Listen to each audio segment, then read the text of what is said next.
Hello guys, શું તમે પણ પરફેક્ટ કેક સ્પોન્જ બનાવવા માંગો છો? તો આ વિડીયો તમારા માટે છે. જો મારી કેક સ્પોન્જ પહેલી વારમાં જ કેટલી પરફેક્ટ બની છે અને કેટલી સારી કેક સ્પોન્જ નીકળી છે. જો તમે પણ પહેલી વારમાં જ આટલો સારો કેક સ્પોન્જ બનાવવા માંગતા હોય તો આ વિડીયો પૂરો જરૂર જોજો. ફક્ત 2 મિનિટમાં તમને શીખવા મળવાનો છે પરફેક્ટ કેક સ્પોન્જ. કેક બનાવવા માટે સૌથી પહેલા આપણે 1 વાટકી ખાટું દહીં લઈશું. એમાં 1 વાટકી દળેલી ખાંડ નાખીશું. સારી રીતે મિક્સ કરી દઈશું.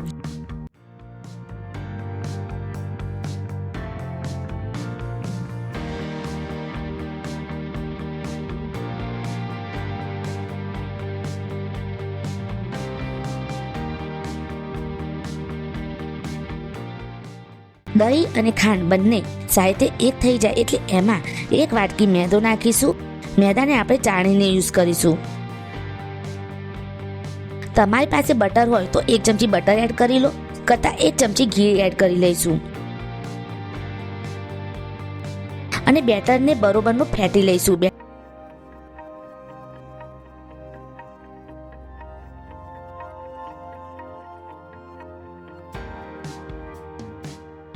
એમાં 2 ચમચી જેટલું પાણી એડ કરીને ફેટી લઈશું. જો બેટરની કન્સિસ્ટન્સી આટલી હોવી જોઈએ.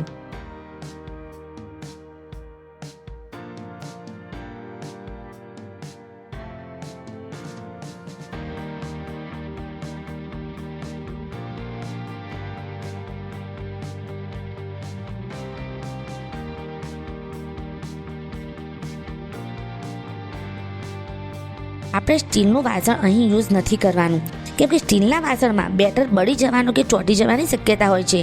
આપણે આવું જર્મનનું વાસણ લઈશું, તેને તેલથી ગ્રીસ કરી દઈશું. બટર પેપર આ રીતે ગોળાકારમાં કાપીને એને વાસણમાં મૂકીને બટર પેપરને પણ ગ્રીસ કરી લઈશું.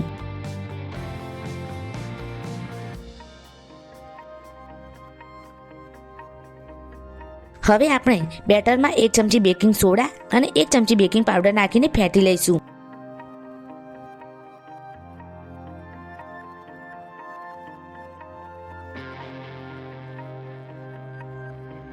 લાસ્ટ સ્ટેપમાં ઓઇલથી ગ્રીસ કરેલા વાસણમાં બેટરને એડ કરી લઈશું અને આ રીતે ધીરેથી થોડું પટકી દઈશું, જેથી બેટરમાં ક્યાંય જગ્યા ના રહી જાય.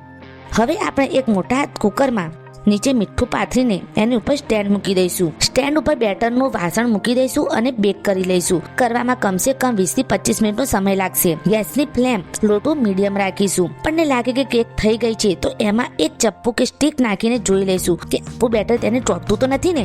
જો ચોંટતું હોય તો બીજી 3 થી 5 મિનિટ માટે બેક થવા દઈશું.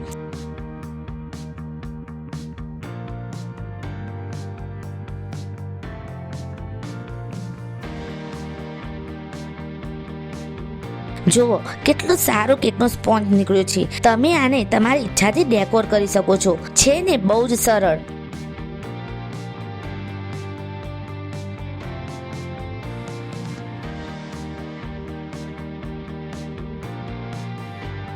અમારો વિડીયો જો તમને પસંદ આવ્યો હોય તો અમારી ચેનલને લાઈક, શેર અને સબસ્ક્રાઇબ જરૂર કરો.